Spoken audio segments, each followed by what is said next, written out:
RAM, IGF est annoncé pour bientôt les contrôles sur cette taxe au ministère de la Pétentique. Vous savez que déjà pour la RAM, et voilà, clameur publique, IGF bientôt, alors bientôt, sur cette taxe au ministère de la Pétentique. Martin Fayoulou Madine, s'il est persiste et maintient sa marche, il a maintenu une marche à la Mouka en évoquant l'article 28 de la Constitution malgré l'interdiction. Il y a le gouverneur Chantini Ngobila. Voilà le deux titres où économiné émission à l'élo Batata, Bamama Bandeko, n'a pas si bien bon technique du pas biso, nous sommes Bakuya, Kolanda biso, Tozabongo, mardi 14 septembre 2021, nous avons essayé que vous avez belé vraiment et belé du Bosso d'Aïtamabina pour le meilleur championnat du monde. La Liga Canal Presse. Alors, équipe technique Freddy Takidi, Koupar Bola, Mike Komaka la réalisation, la ministère de l'exploitation, Pati Sumbu na YouTube. Le Fabrice Barsoni, c'est sur certain que le Bissot pour un message sur la coordination à Guy Poutou, le grand maestro Didier Deschamps, le sélectionneur national de Tata Bamama Bandeko, vous sur la télécommande, vous avez permis parce que Saint-Instant ailleurs, rien du tout. Alors, quand même Barnabé, pas que de prince, qui toque le maillot, mais évitons de confondre vitesse et précipitation. Vous voyez, le meilleur championnat du monde. Bah, invité de recevoir mon calamité, le monde de mon sport, les kaki déjà, bangonon se basa déjà na kati à plateau oyo, l'élo, canal presse féminin. On va mouiller le maillot, mais pour éviter de confondre vitesse et précipitation. La bande dit que l'élo, le gros canal presse féminin, bah, maman va s'en aller, tout ma cassi, Nina Zoloba, Tikaya Loba, Yokoma, tant de reçoit parole, vous savez, toi les tâches techniques. Lelo tobozi makelele, lelo tobozi la oya zigazo le bayo katite. J'espère que ma maman va vous la langue. Première information, des fois on a tout le monde à confiter. Mike Mwaka, photo s'il te plaît. Des fois on a tout le monde ancien. Il y a Gonzaïko Wawa, ancien Shot Star, patron Big Star. Des fois on a tout le monde à profiter et ça information de Kuta. Oui, Tambola qui lobby. Na endo mon compte qui fait ça surtout dans les réseaux sociaux. Les réseaux sociaux encore et toujours. Les réseaux sociaux en République démocratique du Congo. Donc, bon, la information n'a que des fois on a tout le monde a bel et bien envie à confiner été. Donc, l'information, il y a le Kuta. Merci Mike Mwaka. Tatiana Osango est donc libérée. Photo Mike Mwaka. Tatiana Osango, libérée qui est, ou bakanga qui est depuis le 1er septembre, na bakacho il y a un heure. En fin de compte, c'est hier que Tatiana Osango a été libérée. Mais il y a une chose, il y a un communiqué.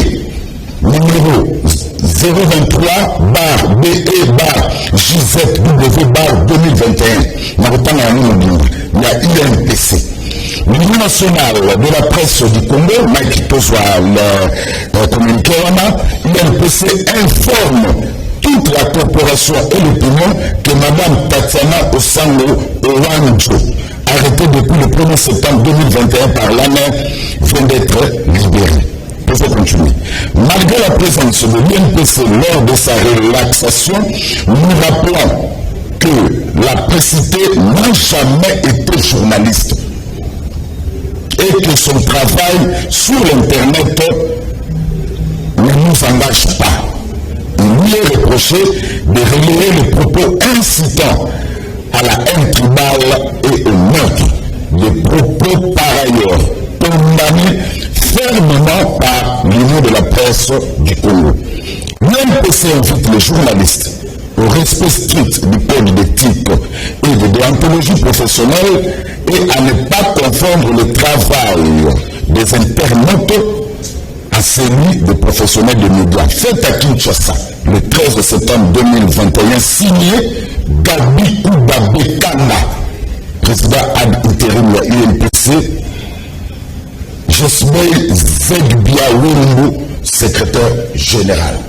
Voilà, pour la UNPC, Tatiana Osango n'est pas journaliste, donc c'est la UNPC, la lettre là.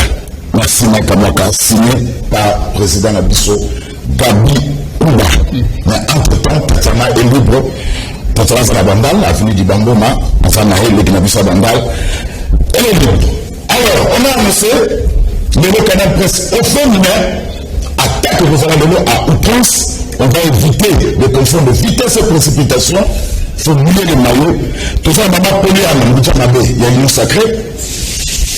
Il dit Taki Babof Dominguez et Tata Mobicho, tu vas aller dans le Bandakou. Partout dans la mission à travers le monde. Maman Poli a noté. Théo Maloka depuis Belgique a dit à Yoki Otozo dans la Sénéki. Nalobi, Mbote na maman il faut pas excuser pour notre hôpital. Ah, il y a Lika. Non, mais. On reçoit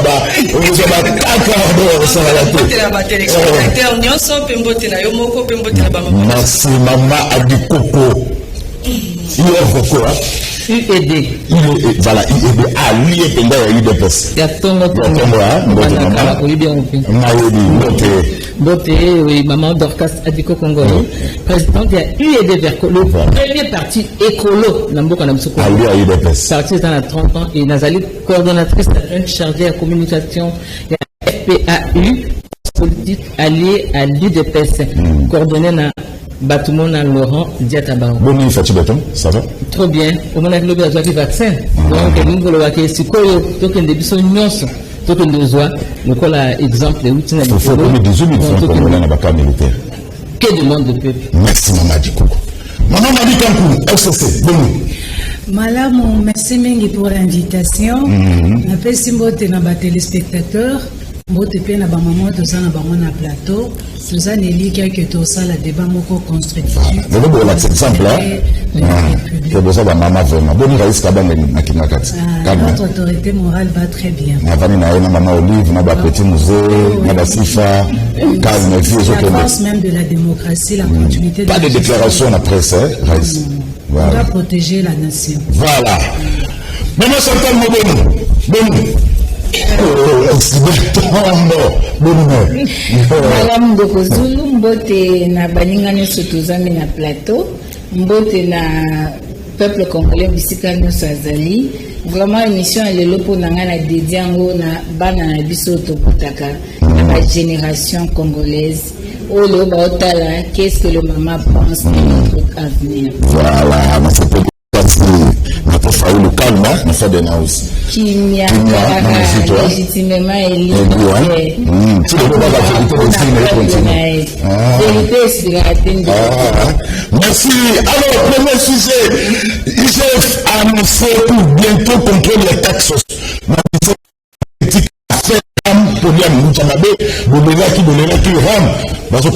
Enfin, IGF a le but à la militation dans la contrôle. Et ça m'a canissé malam oyo IGF suit d'ailleurs réseau faire partie na ba mission naie donc le peuple congolais la iso ganga IGF a un devoir a une obligation voilà à kende kota la ceux qui mbongo ya ba contribuable congolais iso kende wapi raison ni bazo katela yango o eza vraiment justifiable pe mbongo yango eza destiné na nini mais na yango avant d'abord ya koloba likambo ya UGF voilà parce que bato belé jusqu'aujourd'hui même bato bazo tuna rameza nini et puis pourquoi est-ce que ministre Tony plutôt ministre Kibasa union sacrée bien sûr union sacrée azui likanisi wana ya kokata ram yango na ngai d'abord na rappeler peuple congolais que ram eza tout simplement recommandation ya UEIT. Mboka na biso ils faire partie ya ba état membre ya UEIT. UEIT on est Union internationale des télécommunications. Musala nango yango ne permettra biso so ina so benga mutu tozala na connectivité ya malamu. Yango ne mutu permettra que so na tindi message on est kende de kozula so yango atanga yango na canal presse. En soit ba recommandation na yango eza ba recommandation mo mabete parce que UEIT est le seul organe du monde parmi le depuis 1867 existé. 13 membres de l'UEIT. Musala bango eza musala malamu na domaine de télécommunication dans le monde pe ezali pour réunir ba professionnels. Si quoi le problème est ça la décision na mais un cadre logique ni ministère et soit qui avant d'abord au kata il y a makambona ya rapport rameza mabete par rapport à bango misusu et tout parce que ba élément cadre logique elle a bien déterminé et puis ministre il y a Kibasa, la ministère il faut le dire.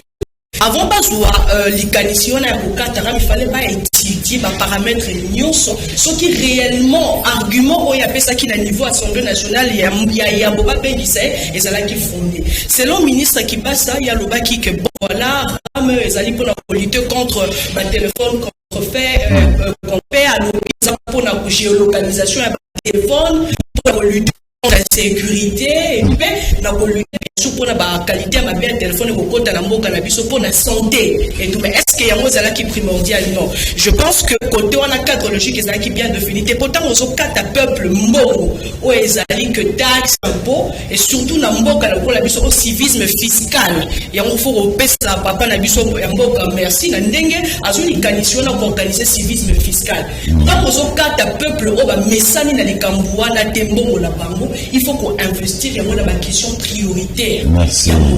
Donc, voilà. Alors, maman Kankou, le mois na Zobela, à l'hôpital.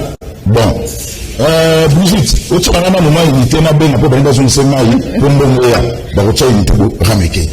Tout le monde a banda mobile, tout le monde a kassavo, tout le monde a kama baramite. Qui va s'habiter du banda? En tout cas, on a beaucoup plus quand que Yemoko Moutaïno Sacré tendait à expliquer.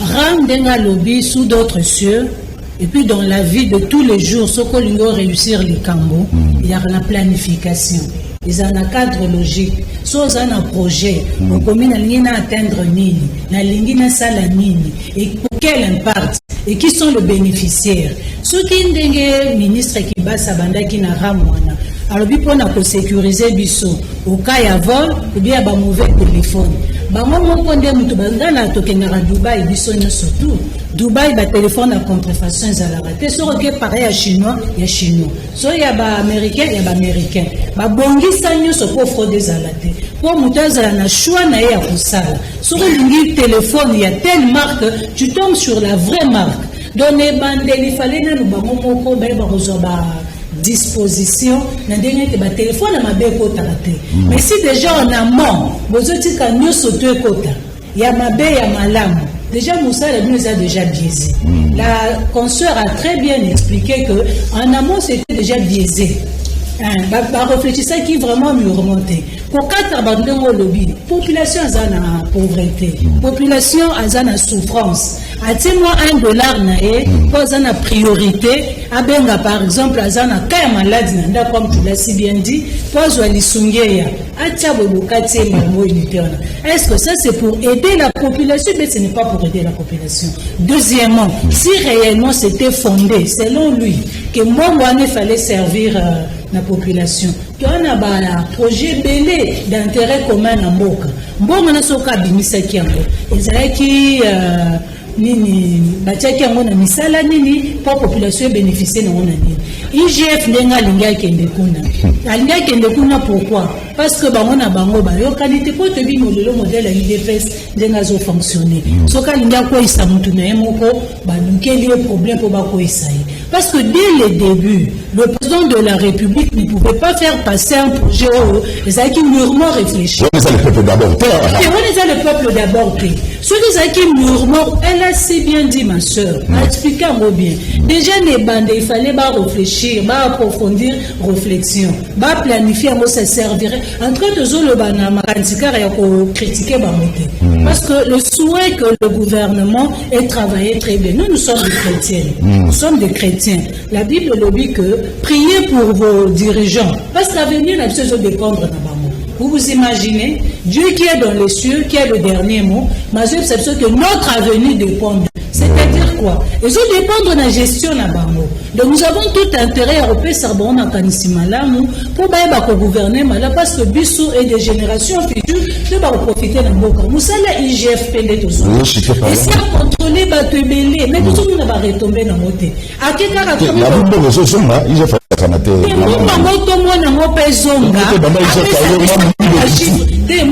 c'est autre mot. Parce que tout le monde a mouillé bio, vous voyez un peu, que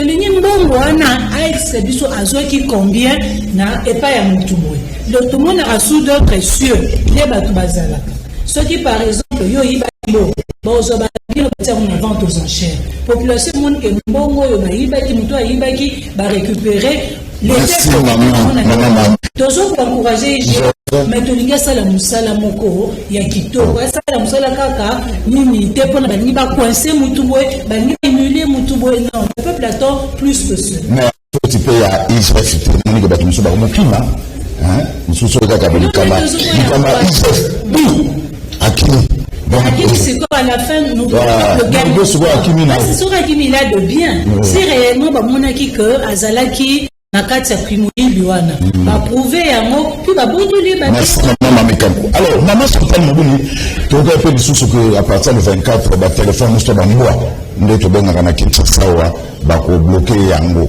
Est-ce que peuple ça est-ce que pouvoir d'acheter des populations ba téléphone Android. Maman Chantal Mobuni puis le sobi accueilli ndena lobike asa pour annoncer plus bientôt contre la taxe arabe. Le soir mon mbeba.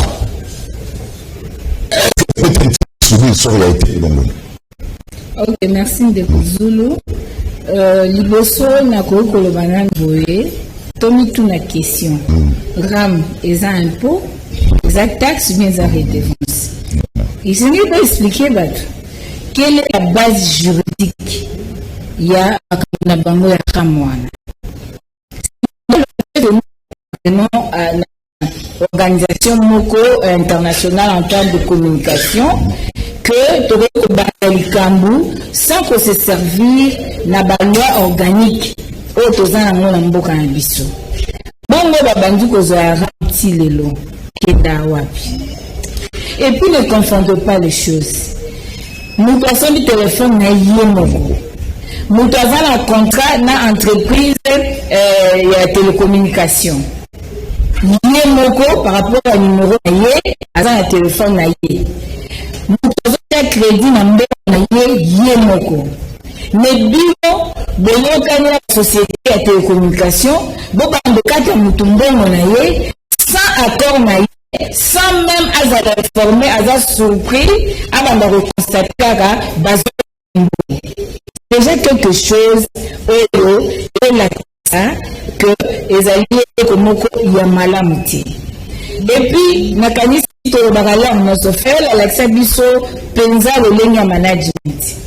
Pour Henri Fayol. Alors, la Bisso déjà, gouverner, c'est prévoir.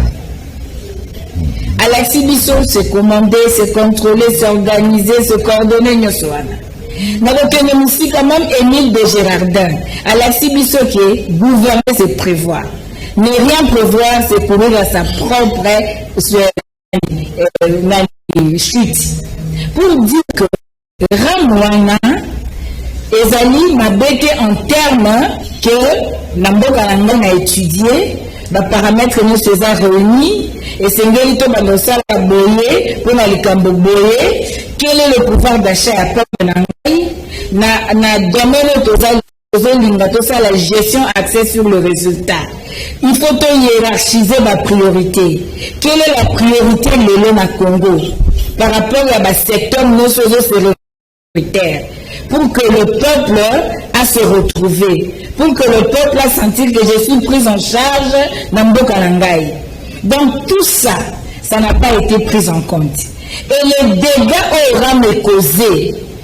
Bateau bazayaki na 7e rue lebi bakoki vivre scène moko bamoni maman moko mobali na ya uti kozambe masali accident babengi ya moteur na mbali na hôpital. Cette maman avait que 2000 francs atira maman commençait à pleurer na kanti bateau bazaki lebi na 7e rue na passerelle ba vivre événement wana maman leli donc moyen au sein premier zaki te fallait bateau va venir la maman leli tu sens que c'est l'âme de cette maman qui est en train de pleurer.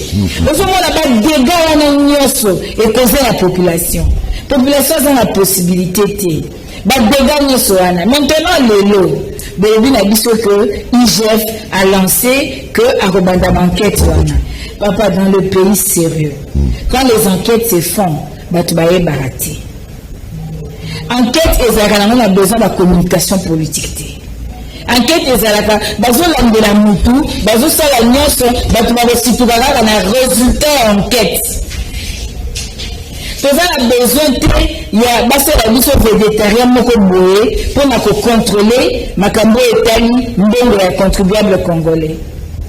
Mais le lot peut de remis na doute na IGF. Au regard ya ba misala nyoso ya sali ba suite na ngoza ndengini. Toyoka peine de retenir Mwaba, ministre de son rang, membre à IDPS, a déclaré na bava honte que avait subi l'acharnement parce que dossier Verigos ezali na kati. Mais il n'a pas de droit. Tant que l'indito tomamboka. Et c'est le peuple congolais a eu dossier wana ezandenge nini pour permettre biso tous à la confiance toujours na IGF.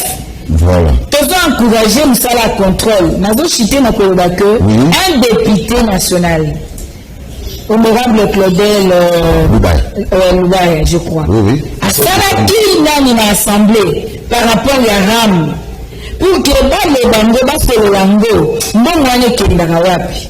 Ba service wana ezo sala ndenge nini. Nyonso wana Saraki question na ye. Mais lelo bafandela ngo. Pour la nuit, IGF, c'est bon. Mais le rôle du député, il faut contrôler l'exécutif. C'est bon, Yango? Merci, Maman Chantal. Alors, premier tour, aussi, ça n'a allé parce que, n'a habité sur notre salon. Celui qui a suivi, c'est dans notre alamuka, on ne peut pas la mouka. Ndé bosala ki samedi passé bozo benga ndé bozo la mouka. So na suivi, na maman quand vous FCC, on ne peut pas FCC. Si on a saisi la union sacrée, on a une union sacrée, on a évité bon. Pour la première prise à parole, tu as suivi ça dans l'IDPS. Deuxième prise, tu as suivi ici dans FCC. Troisième, tu as suivi ça dans la Mouka, tu as suivi ça dans la pour ne pas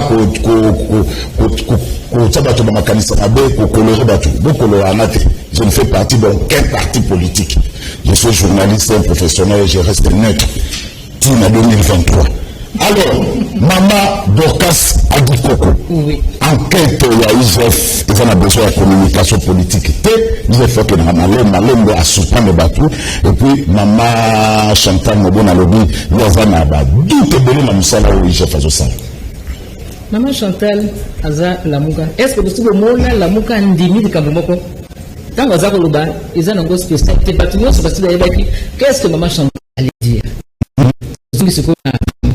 Ram Oyo, en soi, ce n'est pas une mauvaise chose. Ram, c'est un belé à Kitoko.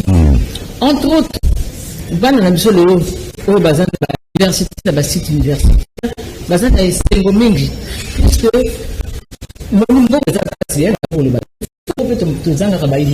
Mais sur le campus, dans le site de l'université, à manipuler, pour Internet, pour la Google, tout ça. On a mis Rame et salut que. Mais il fallait que tu aies un niveau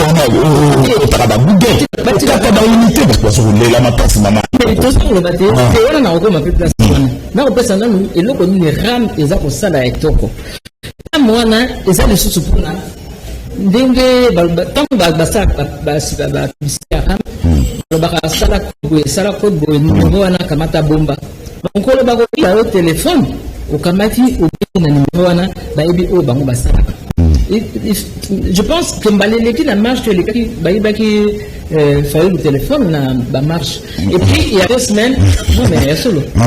Il y a 2 semaines, Nico Maïngel et tout dans le 2 téléphones là.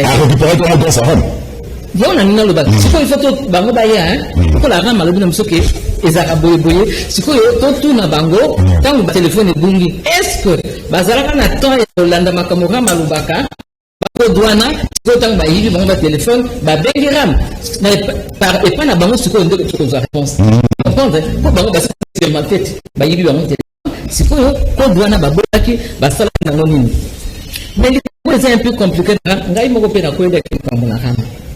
Parce qu'il y a 2 semaines, je pense, on a une pierre. Il fallait quelque part pour un bongo. Je vous dis vrai. On a unité à téléphone et Vodacom. Vodacom, ça fait plus de 2 semaines, on a ça fait sur le côté. Parce que les questions, on a mis la main. On a dit, on a pour la benga. La benga, on a tel la ségarde, mais unité, la ségarde, c'est pas vite, on a la 0, 0, 0, 0. Vraiment, je m'abonne. On a bien Ram.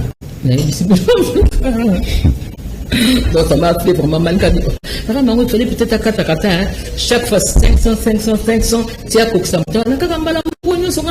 ça m'avait fait mal. Mais le problème des anagrammes, il fallait vulgariser et puis continuer à vulgariser le message. Makambo bazo sala ndenge bazo sala mbongo wana ndenge bazo sala nango et puis attends mbongo wana ndenge bazo sala nango na mona raté baza koloba ke na ba université bana siko baza na internet gratuit tout ça baloba kangote donc ndenge tout ça boye na Congo tozo e batte ke ramo na saka nini biso to bika ke ramo ezo biso mbongo nde eloko bat baza na mutu bango ba sala nyonso sikoyo ba vraiment ba bombarder na ba il y a bien des choses faciles, il y a beaucoup. Et puis, t'as là.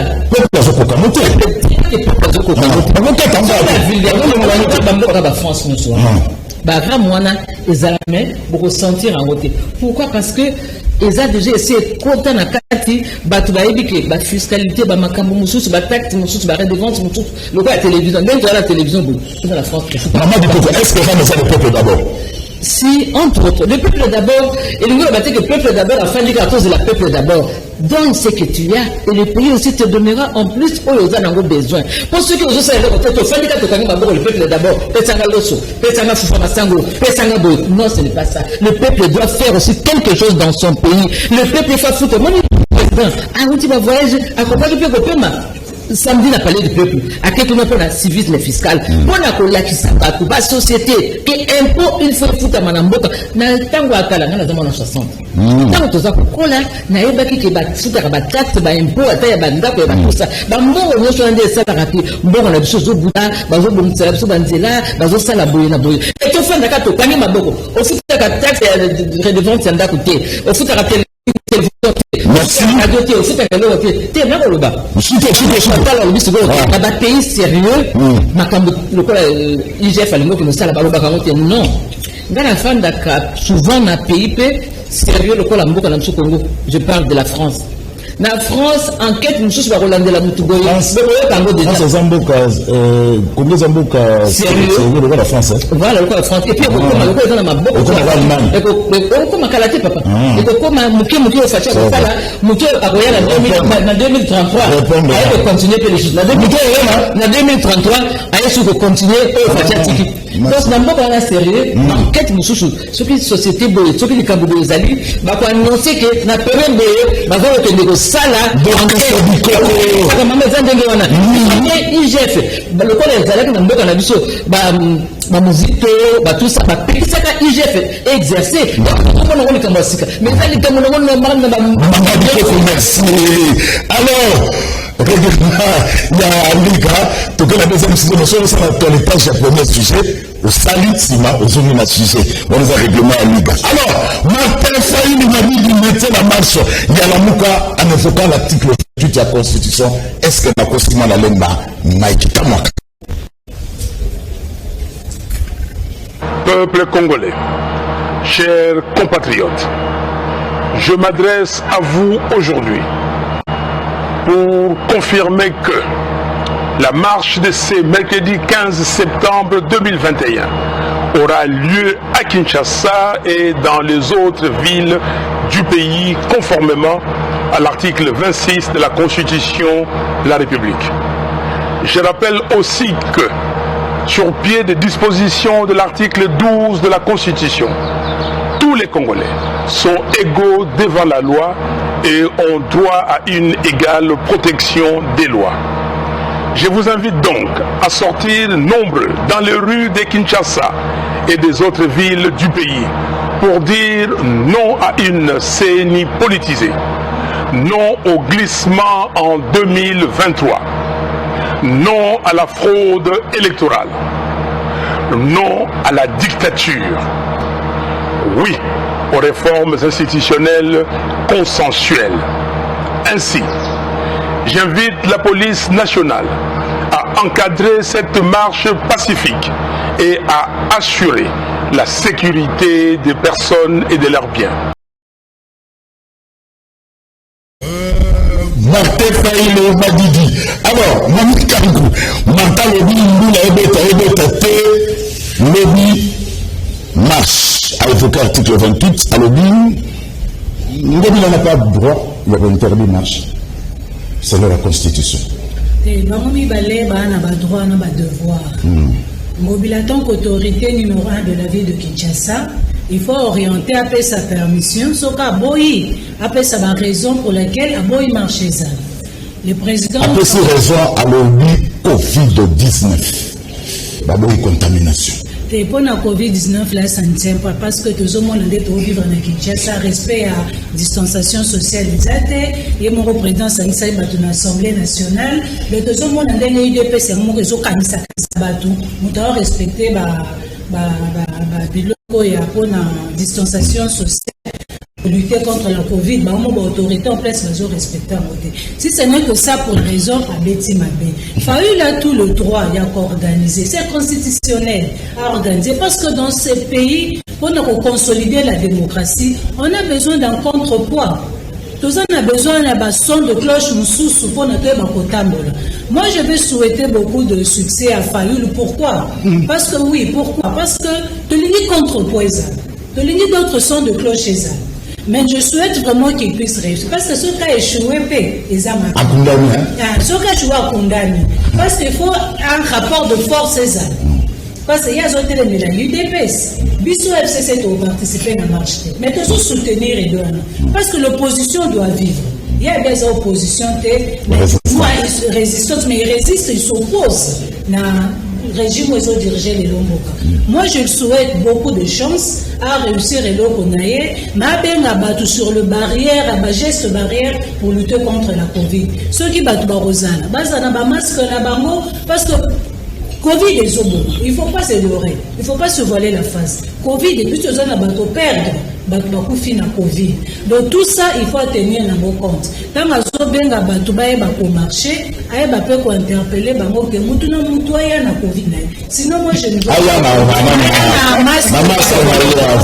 contre la Covid. Mais il faudrait soutenir que le même langage que le régime en place va exercer le droit pas vivre le droit la marche constitutionnelle. Et ça a permis à Moutou à marcher. Et c'est la autorisation c'est l'information. À informer, il y a d'autres, je prends acte à conduire, il y a un sécurité, police, il faut respecter. M. Fallou, c'est un grand monsieur de ce pays. Qui peut avoir belé dans Mokoyo, Moutazo ignoré. Dans le but qu'il a été élu, mais le but que les autres célèbres candidats, en tout cas, qui Fayou était souvent le premier. Mais le bâtiment qu'il a été élu, ça, je ne saurais pas le dire. Voilà. C'est une grande personne. C'est là qu'à se la marche, merci. Alors, Maman Dorcas Sadikoko, tout le monde concert, mais vous avez une image, tout le monde concert, moi, Nadjanana, Badjou. Il y a des bonnes mingues dans le salon de la République, il y a pardon. Douana, aussi des activités. Tony, la République, na Kamtchatch, na ba maman, ba femme militaire. Plein pour ça. Vanda, plein Covid à la quitté. Tony, nous sommes à Kamuka. Plein Covid à la quitté. Et comme il y a ma femme, nous avons au Covid. Pour nous, nous avons Martin Fayou. Et puis, Ngobila a beau y marcher, mais à l'Obila Bango, je ne saurais prendre la lettre. Je ne saurais prendre à changer. Marche à Pescago le 17. Oh, oui. À changer ma date. À changer de date. Bon, alors, au ministère organisateur, marche, c'est vrai. Marche est constitutionnelle, c'est vrai. Oui. Mais pour la politique, pour la journée le 15, Ngobila Lobby, ils ont rentré parlementaire. Alors, mais pour la Bango, la Mouka, c'est à l'Obaka que, Bisto Tokozalawana, pour notre bébisa nyonso, pour notre pékisa investisseur, Bayana Mboka Congo, pour notre déjà, une lettre dans ces pays. Pour moi, on a déjà que bazana ba makanisi mabe. To timbeli bango, bazana ba bula mabe. Nandenge makamboza ko yokana que ba salisi ba t-shirt belé ayi de pes ba pesi na nchangu que bana ba rolata ngo tangu ba rolata na ba bilamba ba sodo ba limisi ba salisi belé ba sodo ba rolata ngo tangu bato ba au marché ba ayi de pes wana soit disant ayi de pes ba ko bima ce que ba sodo ba ko tirer bango tangu ba ko kufa CPI mutineza déjà ko bango ba tini lettre terre donc alobi non. Tout sécurisé dans le monde. Quand tu marches alors que tu as makambo baza ko préparer et puis basali ba tricher au moins nous pour mon idée c'est ça kaka ya mukolo. Oh donc on peut basali parlementaire debout. Bazo bossa ka ba parlementaire debout et ça interdit le parlementaire debout à la muka. Il dépêche basali basi ba yeba ndenge salamaka. Donc on peut tant boya dans les normes. Ba ke ko sala kuna na avenue ka sai mbujima et soka na mbujima et kuna na nchangu.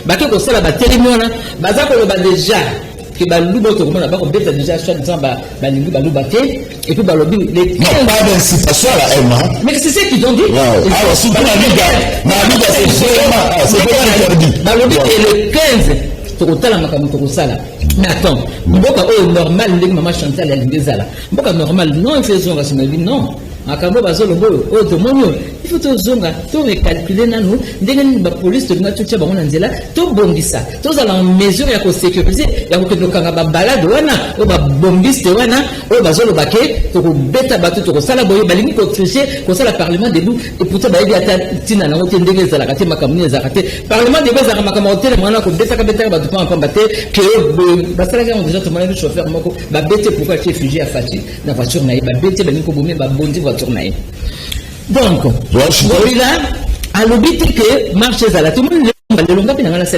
marche les lots mais ce qu'on a qui m'a exemple maman Brigitte Kinkoufi oh ya ba moi c'est Congo il pays tout on sait ça ba Willy Michiki ba te belé ba Clément quand coupé ba ça les basta la marche les lots les hommes malam tenga na tiki yanga oh yanga linga ko za la pona John Mumbi modèle à Silis Batou bitika ba chambre ba maluku na ba fosse commune wana ba Armand Tungulu ba tunyoso ya bominga ngana tamba na sens wana don le bande ko na biso yo ba bomeli biso na John Mumbi donc vous êtes pas bien ma c'est biso alors ben faut sonner l'autre tu as comment on a tout de démonstration de fait 17 ba admi mal 17 ba bima pourquoi ça na ba tiens encore les 17 au moins ba tikelika yemo au terrain ba donc souvenir sur ba dit bon donc tikala la muka ndwana ba kende ba banda soki ba koko bandela na Gombe soki ba koko bandela na 20 ba kende soki wana wapi comme ça ba ça la marche comme ça alors maman Chantal Maboni on crée aussi le débordement débordement parce que tu es mis sur la marche et comme à Mabana, tout m'a piné. Vous m'avez fait l'autorité aussi aux autres de débordement. Et puis, on vous accuse aussi. Marche dans les salamités bleu qui dans ces pays. Beaucoup de Lukani. Deux questions. Merci de résoudre même temps d'antenne. Oui, comme d'habitude aux Alida. Au début, du soumo, ban la soba volume sabisote. Ils ont remonté à maman Zokosa. Au début, du soumo, ban la bisoba volume sabisote. Les hommes, la maman ont déformé la vérité. Pendant que la femme a le rôle de bâtir. On dit que ce que maman a dit qu'on est en train de faire en psychologie, on a la projection. C'est-à-dire, oh, yosa, au niveau de la Kisango Batu. Nul n'ignore d'où vient la violence. Nul n'ignore d'où vient l'acte de vandalisme. La mouka sala ba marche a Boukani. A Bomane. Mais bango ba sala marche ba Bomatina ba policier. Ba Boukatina bloc Assemblée nationale. Mi konzina bango ba gangela ba policier pour batike la bango accès. Comment bango ba sala marche maman zo suba mutakala na barabara Nicolas photo. Ça ce n'est pas la mouka. Nous sommes dans une école de valeurs, ma sœur a dit coucou. Azaramasa Maël, Toba Inelote, Tokimanda Muna na victoire, Tokimanda na ba marche na opposition, mais je senti que maman zobe a cause en harmonie na conscience na yé. Maman Linyasa Kijale le pardon. Penser n'a pas sa robota. Bano toboti basuka wapi. Lobi akombe ekende wapi. Maman. Obi avant maman Chantal Aloba. Baebi ki eloba koloba c'est bien. Comme mon identité est connue. J'en suis fière. C'est très bien, parce qu'aujourd'hui, le peuple le sait. Ceux qui ont un bateau pour défendre Bango, c'est la Mouka. Ceux qui peuvent la moine, maman Chantal, na plateau, avec lui, Kambonanga, va porter en gros. Maman, s'il vous plaît, il faut y aller à Mboka. Le gouverneur n'autorise pas la marche. Article 26 de ta constitution. Le gouverneur reconnaît, prend acte, il est informé et il dispose la police nationale. Conformément à l'article 188, cette police doit être républicaine pour encadrer les manifestants. Maman, vous affirmez ici que je suis déçu d'entendre ça de toi. Parce que le président Faïlou très bien. Et quand tu affirmes des choses comme ça, les abîmes, vous devez faire la marche pour la replaire l'autorité morale de la bangoté. Vous devez faire la marche pour la communiquer, pour casser, pour saluer la batte. Mais la question c'est une question républicaine, nationale. C'est pour l'intérêt de tout le monde. La CENI doit cesser d'être l'incarnation de l'illégitimité. S'il vous plaît, maman, baïbi téléphone, yo comme saram. Mais maman, on sentit que quand tu parles de RAM, on peut relater.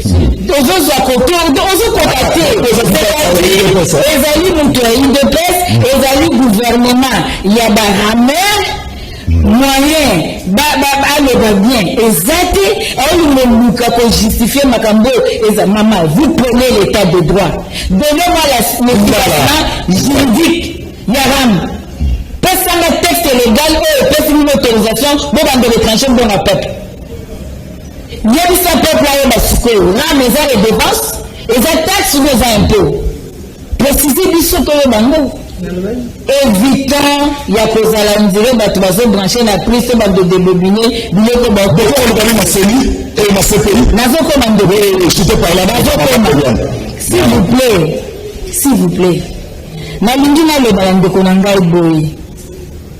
Cessez la politique de victimisation. Nous savons que c'est Kagame qui a parlé dans la Bible. Et Kagame, c'est cette stratégie de la il y a que se victimiser, que nous sommes minoritaires, que nous avons assisté sur la bateau du Corona Bango. Au Congo, il y a plus de 400 et quelques ethnies dans la tribu. Au Congo, le but de tirer une cohésion dans l'unité nationale. Vous ne serez jamais fort en vous victimisant. Congo a le devoir de vivre en harmonie. Congo a le devoir de maman, s'il vous plaît, c'est la victimisation. Il y a la que marche à la Mouka ce pays, pourquoi? Oui, je te parle là. Ce pays a le devoir, il y a que documenter ma fait. Donc, il va à ce pays en tant que témoin. Parce que l'RDC Azali est parmi les États ONU et Ratisaki, ni dans ce pays. Alors, tout le monde a une violation flagrante, il y a droit de l'homme dans Mboka. Tout le monde a la police est instrumentalisée, Ndengenini, dictature comme a réinstauré dans Mboka. En termes de prévention, en termes de Sabango, procureur de ce pays, regarde na RDC parce que la répression autour de monde na marche na biso et ça la biso que bato balingi ko restaurer dictature na mboka et c'est de notre droit. Ngobila azala droit de changer date na bisoté. Bisoté l'information, la marche c'est pour le 15 de Kwayobi. Tant que biso ne marchaka, bazalo bakimbuta. Bazalo bakimbuta de bazalo bakabila. Babi Kabila a été marché. Kabila a fait la scène de la liberté. Dima et Mama Dikoko. C'est Félix Tshisekedi de Félix. Moto Alingi a réinstallé la dictature dans le Merci.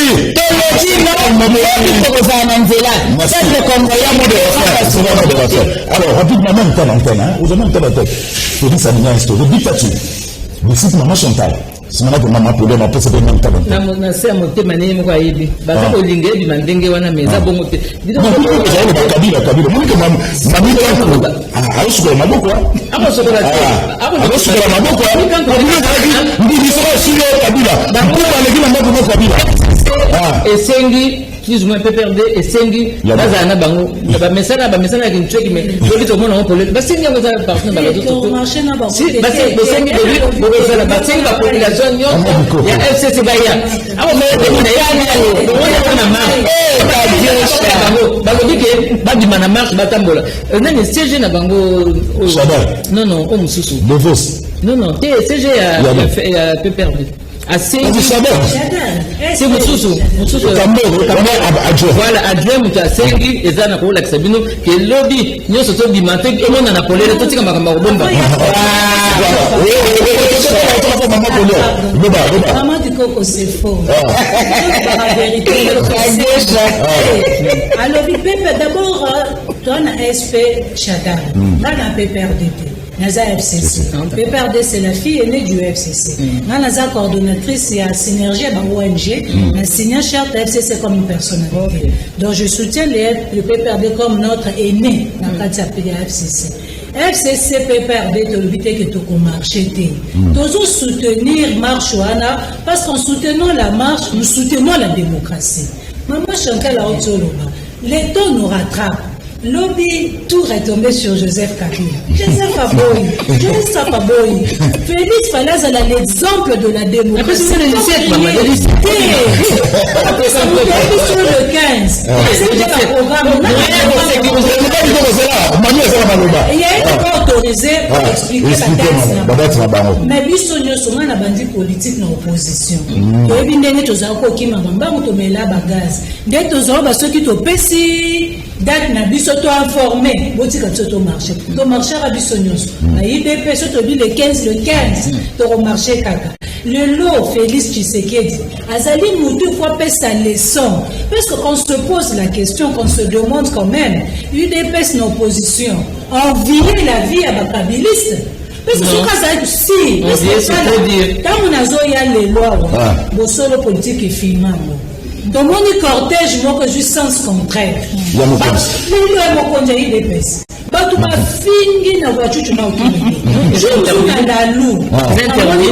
il y a eu des pèses. Et juste au sens contraire. La population des populations d'Araki. Vous avez encore lu la Ndeba Kabila.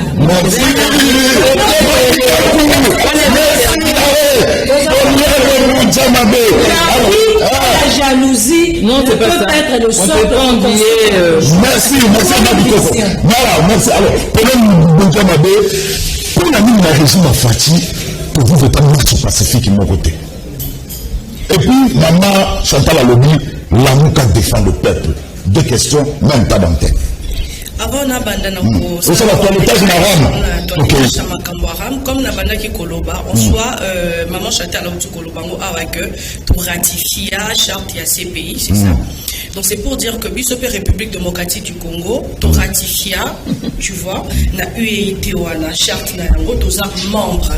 Donc ceux qui m'appellent si Bissop recommandation, tous censés à observer parce que le problème est ça quand tu ratifies à côté, il faut observer pour se conformer na norme mondiale, tu vois.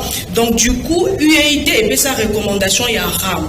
Le problème est ça les cambouté que maman moko boye mobali na kofi non parce que on a toujours qu'au foot droit civisme fiscal il faut l'imprégner attends à koufeli attends à sa maladie il faut toujours na respecter parce que il y a un monde de permettre bonne marche il y a un cannabis. Maintenant le grand problème comme je disais est un cadre logique et tout. Est-ce que qu'on installe, qu'on focalise parce que d'abord il faut comprendre que Ramouana est ça taxe moko intermédiaire et au servir na ba ministère rebellé et au servir quand le ministère rebellé parce que même temps ba benga qui ministre qui basa comme lobby que monsieur Claudel Lubaya honorable Claudel Lubaya ba ote ko bengi sa ministre qui basa ba bengi sa ka pe to liboso akenda après ça ba élément onaye et ça qui siko na commission ba bengi sa ka wana parlementaire bango il fallait passer un peu rapport na bango il fallait soit que télémela yango et tout mais par rapport au ministre qui passe à élu na biso moko obiso to vota bazwa bandimela et tout voilà, à continuer les Cambouara. Mais le grand problème, c'est les Camboutés que taxe on les amabe, tous les amabés. Parce que ton bandakota, la caprice individualité. Il n'y a pas de population, c'est souffrir, maman, on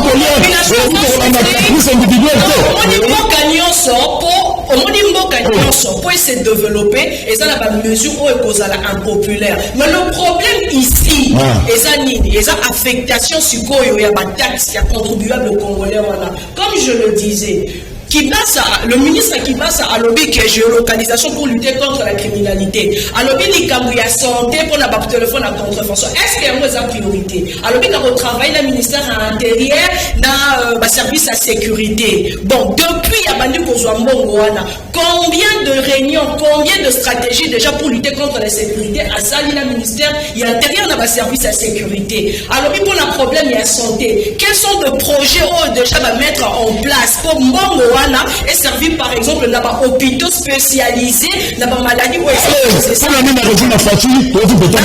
Attends, marche pacifique de mon côté. C'était vraiment dans la marche dans la Kabila. Il n'a jamais eu de marche pacifique en République démocratique du Congo. À ce que je sache. Pourquoi? Parce que tant que tu as une marche pacifique, il faut te poser la éthique. D'abord, il y a population par rapport, il y a question, il y a marche. La population congolaise dans le parti politique. Je parle un peu dans le terme complètement politique et surtout lié à l'opposition. La histoire d'opposition à Mbo Cannabiso, je ne veux pas dire aujourd'hui parce que je soutiens les institutions de la République qui est dirigée aujourd'hui par M. Félix Antoine Tshisekedi. Histoire d'opposition à Mbo Cannabiso, tant qu'on balance à marche, il y a toujours la tendance, il y a que pousser pour au pouvoir et au salaire. Et puis, à peine la bango, ils ont deux fois incontrôlable. Je dois le dire, même la période. Il y a beaucoup de dérapages, même la période à M. Joseph Kabila. On peut dire aujourd'hui, on peut bel ou bien dire que voilà, il y avait de morts, il y avait de ceci. Mais est-ce que ces partis politiques-là, toutes ces mouvances et oppositions, est-ce qu'elles contrôlent la masse Nayango? Je ne pense pas. Il n'y a aucun parti politique qui a prouvé les lots que ce Bimisi, peuple Naël Banda, Bazo marché, à ça capable de brandir ou sa service à sécurité que voilà, partisan la bisogno, c'est pas qu'on pouvait avoir la carte de membre. Parce que seul le carte de membre qu'il faut faire identifier un partisan d'un parti politique ou d'un mouvement quelconque. De chaque côté, il y a un problème. Alors, on a que par exemple la décision à M. Gentili Ngobila. M. Gentili Ngobila, je ne peux pas autoriser que contraindre le processus de la démocratie dans Mbogalabiso. Il est gouverneur de la ville, il est autorité. La vision du chef de l'État est son prône de démocratie parce que lui-même vient de l'école de la démocratie. Comme je le dis, il n'y a aucun parti politique où la démocratie dans le sur le col a eu de baisse ou la vision du chef de l'État, le fait Tshisekedi ou Amulumba. Maintenant, le problème ici, et ça, tant que Baldobi marche, et ça, les malhonnêtetés. Quelle est l'approche, monsieur Gentili Ngobila, à l'objet que Covid-19? Moi, je dirais non. Parce que déjà, Covid-19, tout le monde est concert, il y a monsieur, il y a Dadjou, il y a Mwana Diana, ouais, Salemina, na chaque club. Donc, c'est-à-dire que déjà, option, il y a Covid-19, exacté. Mais, moi, je pourrais dire, monsieur le gouverneur, dans le marché, a l'obligation, comme le premier citoyen de la ville, il y a de déployer service, il y a sécurité. Et quand on parle généralement de l'article 26 et 28 de la Constitution, on oublie le loi organique, il y a la police. Mais, maman Poliane, moi je ne sais pas qui vous dépend à Martin Fayou, même aussi tout. Vous voyez que vous faites bon, police en cadre marche. Toute la force à Martin Fayou. C'est ce que, il y a un problème ici. Monsieur Adolphe, monsieur qui Gentili Ngobila a boyi marche et finalement il a cédé. Pour dire que ce n'est pas la vie. Il a cédé en changeant la demande. Il a changé la date, bien sûr. Maintenant, c'est de droit. Il y a Bateau, Baso Kamba, la Mouta, non par rapport à nos arrangements, par rapport à nos actions qu'on peut voir. Mais, monsieur Gentili Ngobila, tant que premier citoyen de la ville, Azan a obligation de déployer la police nationale congolaise. La police nationale congolaise ne parle, et ça n'a pas loi organique Nabango, qui n'est pas nécessairement explicité dans la Constitution. Merci. Où la police est déployée et ça a la loi, et ça a le principe, besoin CL1, CL2, et ça a pour la comptable pour. Alors, il y a que la Mouka qui défend le peuple. Non, mais vous savez, c'est quel peuple? vous savez, Bien sûr. vous savez Quel peuple la Mouka veut protéger? Défend le peuple, Tozan a réponse. Il n'y a pas mieux défenseur du peuple que les institutions du pays. C'est le chef de l'État. Ezana moto oyo ou soit Ezana défenseur du peuple ou Eza mieux que les institutions du pays. Tomoni Ango Lelo, son excellent chef de l'État Yomoko Lobi Azala qui n'a contiati. C'est ça, le peuple congolais n'a pas besoin de démarches politiciennes. Le peuple congolais a besoin de démarches étatiques, c'est-à-dire c'est qui prévoit la génération future. Tu vois, c'est vrai, on va marcher, moi je soutiens ça, et ça droit. Et puis par contre, on comprend dans votre même biseau, tu prévois qu'il marche le 30 septembre. Mais de côté, si les travailleurs ici, vous avez besoin de marcher et tout, voilà. Est-ce que vous contrôlez la masse? Match n'a pas nécessairement politique, ouais, bicho ça pas mine. Na rappelé à votre spectateur Kazamon a fait général Moudjamabe. Pauline Moudjamabe. Alors, tout un message après, tu rejoins la conclusion. Moi, on a rejoint le monde de la fin à ramasser en quelques lignes. On est surtout solo. Alors, nous avons tout le monde maman wana. Maman ni. Ram na kalezala ki tote ekotika katamu ndeko kibasa komi ministre IGF kotakuna Ardi kitoko na Pascal ndeko zulu ndeko David Rissi assistant mat info na UPN juste pour na faire Ram IGF s'implique pour population na ba opposant to lobby trop et surtout la muka et ko marché pepo na yango tandis que Kongola koki ko futa taxe wana te ndeko zulu yebisa mama Chantal que biso peuple tozala toujours simanaye IDPS ba promesse de Kimingi. Canal Presse, yebisa mama Chantal, lobby pour na marche to na biso ebeleo Maza na Kingasani. Félicitations de Gozulu pour la émission à lelo au valoriser ba mama, mais yebisa mama Chantal après ça n'a différence entre impôt na taxe. Tana Rojamaloba. Désiré lenga depuis route ya Mokali.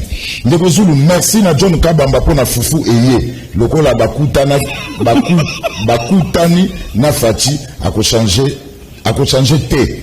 Oh, n'a compris peut-être. Ndeko Zulu namboga oyo tozo koma wapi vraiment likamo ya ramo to lembi merci. Ndeko Zulu ministre Kibasa pourquoi ça têtu maman lui dit. Ndeko Zulu nous sommes derrière l'IGF pour le contrôle des rames parce que ce sont des mafieux. Mais pourquoi l'IGF annonce avant d'enquêter Kimbango à l'université de Kinshasa. Ndeko Zulu bonjour Batika Koko sa Covid boluka ba image à concert ya Jiben Piana Dadju na Misusu. Voilà, Ngai Antoine, Maman Dorcas, a eu biso salaire et président. Oh, mais vous avez même pas répondu à moi déjà pas pris ça de sa coin. Et c'est Maman Dorcas qui biso pour des paroles. Maman Denise. Ndeko Zulu, tozala ki na papa mboso na kanduka avant-hier. Tozala ki plein, batika lokuta, lobi tozala na nzela. Voilà. Si toutes les femmes se réunissent dans un coin, la réussite est certaine. L'émission est à la hauteur. Les mamans ont respecté les règles du jeu. Ngele Kanya. Voilà. Tourne aussi ça pas maman FCC. Maman du Coco. Conclusion. Voilà. La Mouka Alubakazali défenseur ya peuple.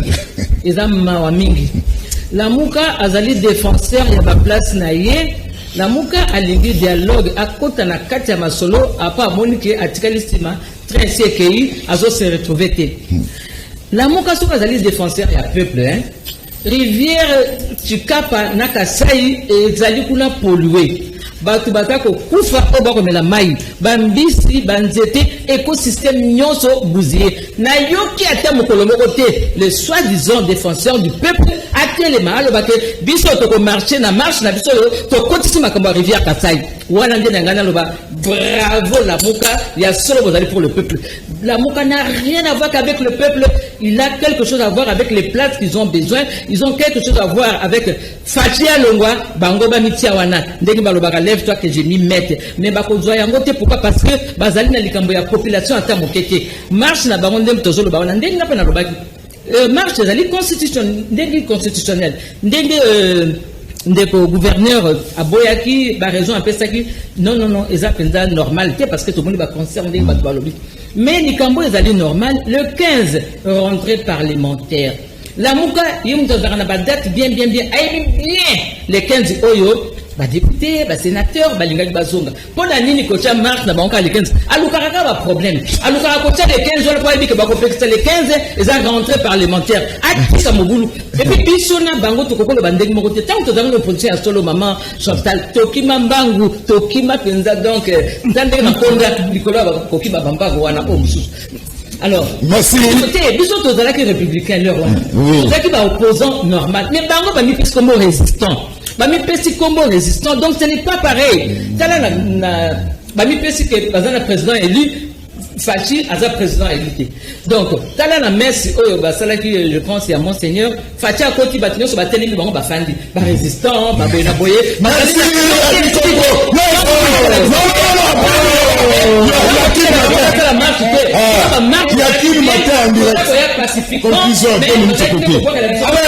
Maman Chantal,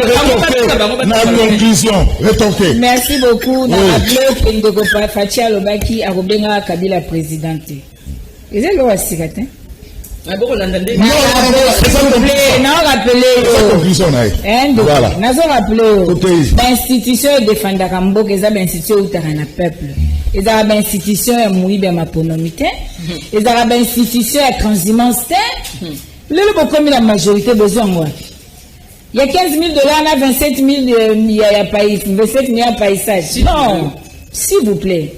L'institution est redevable dans le peuple, ce qui est en légitimité. Peuple a possibilité. Binomokori de pes bolobi, majorité fabrique. Député nommé. Biso to répéter comme le bino. Bon dimi ango bobo yango. Ndebo facha lobi, il y a eu des choses qui ont énervé la mémoire collective. Bolanda gangote, s'il vous plaît.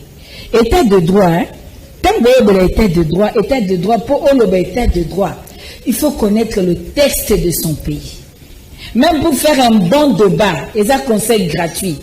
Prenez le temps et retangaka beaucoup de causes. Prenez mamati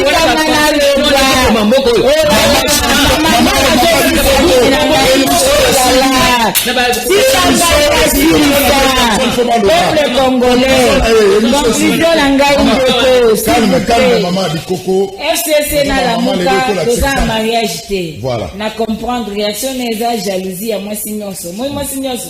Asala mobile nezua. Baba na dina FCC. Mwazua neza po bana baza mwa dilo aneze botama bana bazali mwazua mwasina mobali mwa biso tokota te maintenant il peuple congolais ni pe ba mboka ngai pesenga ndingisa ya ko marcher le 15 lobby biso nyoso tokiti na Pascal tozali to banda marche na biso bana la muka kaka ndenge boyebi toyiba te tobuka te Toko Sarate, Kadjo chez un bissoté.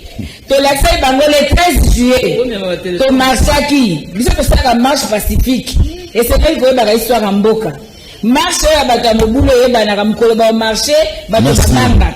Donc biso nyonso to za la lobby parce que soko tiki dictature zonga na Mboka, o sacrifier Mboka na yo. Bana na ba kotuna yo oteka ki Congo na lingina sisa webi pani ba pesi ba pia communiquer que il chef aligné enquêter ram po ba bi que peuple ana kanda merci maman Chantal le peuple le ba otonda na nzela maman Chantal merci mobilisation attendre de Congo bila andimat aboyaki ayeko ça de trop pédalage pour na ko démobiliser merci maman Chantal timbela bango pour sur la nzela conclusion to se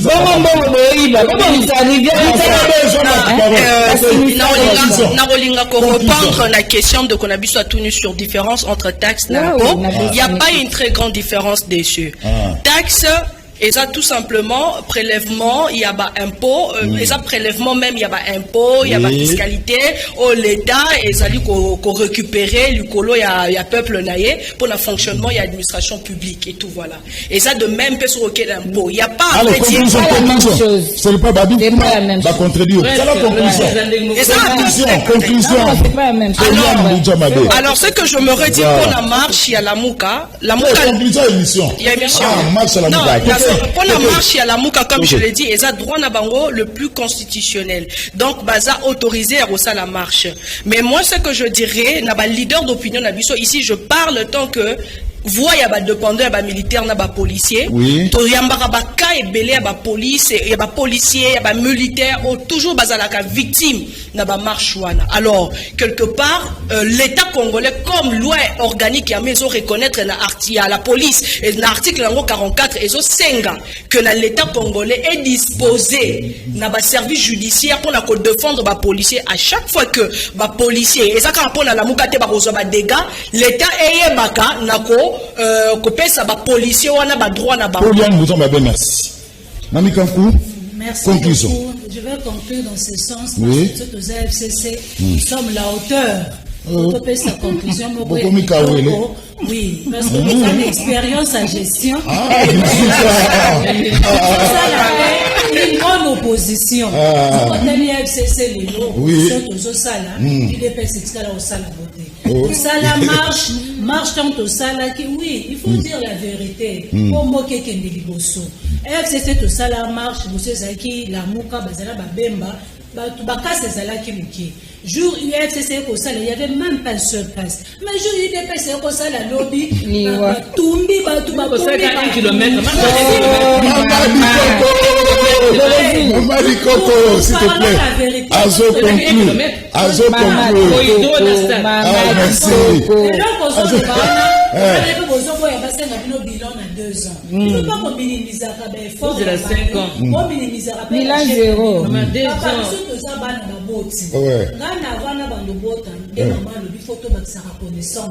Je lisais ma livre psychologique que comment éduquer un enfant. Pour éduquer un enfant, c'est 4 ans, de 0 à 2 ans. De 0 à 2 ans, au socle, base et éducation à moi. Après, au premier collège. Donc, dans 2 ans, ils ont belé pour te faire un bilan. Vous comprenez? Les lots, l'été. Chité. Nous chuté. Nous avons besoin qu'on chanter la salle répondre. Bernard Nyon se zala qui mou. Na 2 ans Kabila zala qui a Tshisekedi. Donc déboulonner le sikoyo. Ma soeur a bien dit. Au pouvoir. Il avait fait ça au pouvoir. Mais tu m'as défenseur à peuple ou dans l'institution. Le chef de toutes les institutions, c'est le chef de l'État. Mais le chef de l'État, il faut pas s'impulsion. Un responsable dans la vie, a déboulonné. Quelle sont la génération future? Ça, la gel est lotée. Moi, avant de venir à moi, vous n'allez rien changer. Vous avez fait ce bambou. Vous n'avez pas fait ce bambou. Vous avez fait l'émission. Vous avez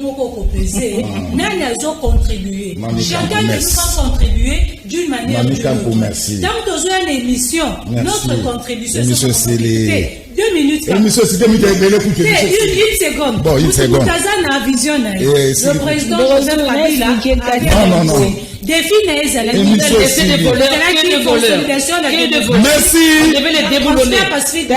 Merci. Aussi que Félix a réussi les deux. Oui, mais voilà. A réussi Maman Chantal, merci. C'est comme un fanatisme, maman dit. Merci. Merci.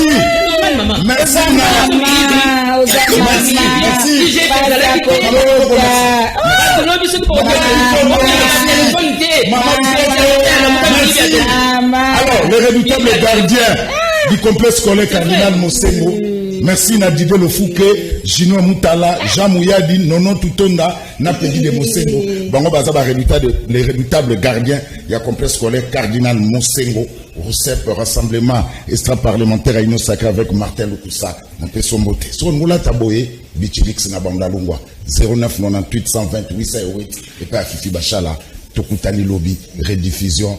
Au lobby, Mikonjoli, oui, je n'ai pas compris. Dit pour tout vous excuser, Babil a un caméraman reporter à Canal Ki TV, a enlevé depuis ce matin à 8h. J'ose croire que c'est Mikonjoli. Parce que Nazagi na lobby na Boutou, il a un problème dans la famille, il y a héritage. Il y a un tel mélabate Kalupango, mais je crois que comme il est journaliste, caméraman reporter, il est au Canal Ki Tokolande Lango. Voilà, azana caméra, azana qui na chambre service, azana caméra ya Canal King. Merci Rodi, na comprendre. Azana caméra ya Canal King to Rolandela yango malamu. Mikonjoli est enlevé, aza caméraman reporter ya Canal King télévision. Rediffusion 21h30 numéro mususu 3e semaine, lobby comme d'habitude. Boutika la malamu.